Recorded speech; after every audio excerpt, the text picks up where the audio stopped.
Hey everyone, thanks again for joining me for another episode of the Liverpool Connection Podcast. This is PubChat.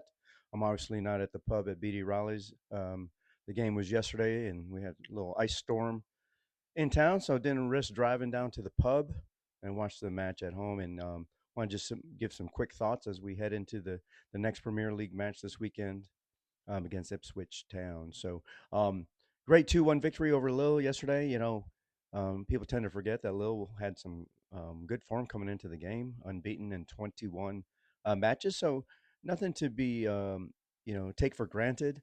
Obviously, we're fighting for the top eight position as well. So Slot made some changes, but still had a very strong side, even though Liverpool had guaranteed a spot into the top eight in a bye for the next round.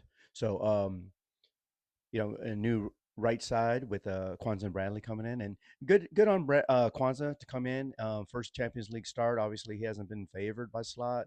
Um, Trying to build his confidence back up after that early hook on the first game of the season against Ipswich. So, thought he played really, really well.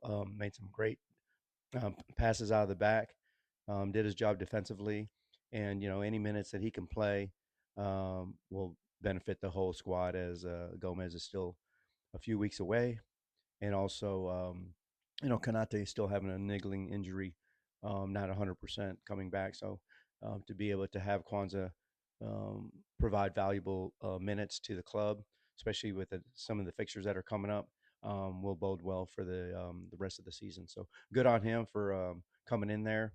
Obviously, the 2-1 victory, we did allow them to score late in the second half. Breaking our almost 600 minutes without conceding a Champions League goal, which is incredible because you're playing the top teams in Europe, and not to have given up a goal since the round one against AC Milan and Christian Pulisic scoring that goal. So just incredible effort from the guys, and like Slot says, we have good defense, but it's our offense that really sets the tone. So our defense doesn't have to work as much, and some of the stats yesterday, the 2.3 xG for us, zero point 0.5 for them. They only had the one shot on target, which is their goal. So incredible defensive display by the guys. A lot of teamwork. You can see the pressing was all over the field. We're pressing in batches, kind of like reminiscence of some of the squads under Jurgen Klopp where we did the gegen pressing, but it was all over the field. You saw Nunez, even though he didn't get on the score sheet yesterday, he did a lot of the things that Slot wants from his number nine. And let's be honest, not every team's number nine has to do the things that our number nine has to. And he was making tackles all over the pitch. Um, on FOTMob, he was our highest rated player. So yeah, he did put in a shift in there. Um, Unlucky not to get his goal, but he is another player. We're a better team with him being full of confidence and being able to contribute minutes. Being able to give Gapco a rest is going to be important, obviously. So some changes at halftime with Elliott coming in. Good to see him play more than a 10-minute cameo, and he was excellent, just like he was this weekend against Brentford. But he got a few more minutes and justifiably got his goal off of a deflection. But hey, it counts in the score sheet. It counts for your confidence. It counts for the team getting the 3 points that they need. So good on Elliott for to come in and provide more than just a cameo minute. And he's one of those guys that also trying to build up confidence with Slot to get more playing time. And we will be a better team with him being able to come in. He always finds those half spaces. He makes usually the good decisions with his passing, and really puts. We're always on the front foot when he's in there. So totally different player from Soboslai. So it's not a even swap. Maybe a position on the field is, but not the style. So it's a good to have a alternative to just the straight up and down that Soboslai provides. With Elliott being able to pick up the ball in different spaces and transitioning up to our forward line. And what can you say about Mo Salah? Still makes the intelligent runs. Not everything he did yesterday came off. I mean, some of his passing was very loose, and he gave the ball away.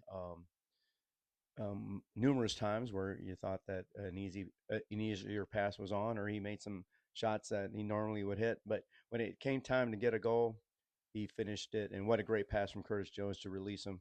And that all emanated from the back, doing the defensive work and getting the ball to Jones, and then Jones making that great pass up to Salah, and he did the rest. Um, so always, he that's his 50th Champions League or European goal. So he's our top goal scorer in Europe, all time for the Reds. So good on Salah. He just brings a different dimension, and that's why he plays all the time. So, we'd like to see him get a rest, but he's one of those guys at any moment can to score a goal, and that's kind of why he doesn't really get the rest that he probably needs at times, just because he can score that goal. And it was good to see Chiesa come in. I thought Chiesa yesterday, he went in there on the left, and he did really well. And we've seen him feature on the right predominantly, and he did well on the left yesterday, and he had a level of quickness that I hadn't seen yet from him, and he got to play a few more minutes than he normally does as well. So it was good to see him, and he's going to be um, somebody that is going to have a say in what we accomplish this season. I know people kind of write him off and call him a sick note and things like that, but there's a reason why he was a Italian international and such a top goal scorer in Serie A. There's a quality player there, and like I said, the quickness that I saw yesterday from him um, just shows that he's almost 100% back on his fitness level. So, unlucky not to get a goal, and the keeper did make a few saves that the score line could have been out of reach a lot earlier. So, but impressive the the way that this team just goes about its business.